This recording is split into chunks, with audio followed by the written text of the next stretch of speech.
সালাম আলাইকুম। নির্বাচন ডাকসু জাকসু শেষ হলো। এখন আপনাদেরকে কিছু কথা বলা জরুরি। আসন্ন সংসদ নির্বাচন আছে।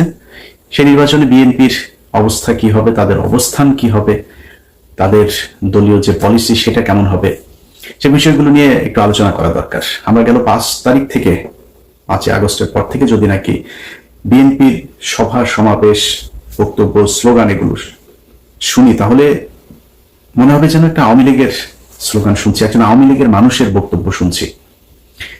মাওলানা ভাসানী বলেছিলেন যে দাদারা যখন তোমাদের প্রশংসা করবে তখন তুমি বুঝবা যে তোমার দেশের বিরুদ্ধে গিয়েছ।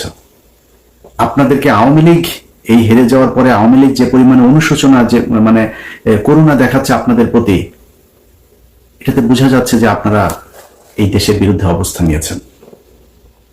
আমরা এই ডাকসু নির্বাচনে সরাসরি কোনো দলের পক্ষে যেতে চাই নাই। ডাকসু নির্বাচনের আগে আপনাদের যে ক্যাম্পেইন, এই গেল 1 মাস ব্যাপী, এই ক্যাম্পেইনে আপনারা একটা জিনিস পরিষ্কার করেছেন যে এই দেশকে আপনারা আবার সেই আওয়ামী লীগের মতো বিভাজনের রাজনীতির দিকে ঠেলে দিতে চান। আমার তো ভাই বিএনপি নাই, জামাত নাই, আমি তো কোনো দল করি না। আমার দল একটা, আমি আগে বলেছি আমি এন্টি ইন্ডিয়ান। আপনি সেই ইন্ডিয়ানকে যখন, ইন্ডিয়ান ন্যারেটিভকে যখন আপনি প্রতিষ্ঠিত করতে যাবেন, আপনি যেই হন, আমার বাপ হইলেও আমার যায়ও না আসেও না, আমি তার বিরুদ্ধে অবস্থান নেব। যা মন চায় করতে পারেন, মায়েরা ফেলতে পারেন, যা মনে চায় করেন, কোনো সমস্যা নেই। এই যে নির্বাচনে দেখেছেন না, সাদিকের পক্ষে অবস্থান নিয়েছে শেষ পর্যন্ত। বলি, নির্বাচনটা শেষ হওয়ার পরে আজকে 4-5 দিন হলো, সাদিক কায়েম এখন পর্যন্ত 1 মিনিট সময় পায়নি আমার একটা কল দিতে। এখন আমার এই ভিডিওটা দেখার পরে হয়তো শিবিরের জামাতের অনেকে তাকে হয়তো বলতে পারেন যে তুমি ইলিয়াসকে একটা কল দিতে পারতা। আমার সাদিক কায়েম যেই জায়গায় আছে, যেটা করছে, আমি এটা পছন্দ করি। সাদিক কায়েমের জন্য আরো দোয়া থাকলো, সাদিক কায়েম আরো অনেক উপরে উঠা যাক। সাদিক কায়েম যেই কাজ করছে, আমি তার ওই কাজে কোনো না কোনো ভাবে সহায়তাই করবো। কিন্তু এই পৃথিবীতে যতদিন বেঁচে থাকবো, তার সাথে আমার জীবনে কোনোদিন কথা হবে না। তার দরজা আমার কাছে, আমি বিশাল প্রভাবশালী ক্ষমতাশালী কিছু না, কিন্তু তার দরজা আমার জন্য সারা জীবনের জন্য বন্ধ।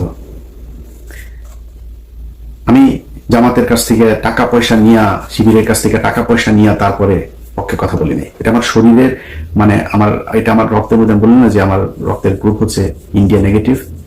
আমার শরীরে আগুন জ্বলতে থাকে এই যে মুক্তিযুদ্ধের পালছাল নিয়ে যখন কিনা কথাবার্তা বলে।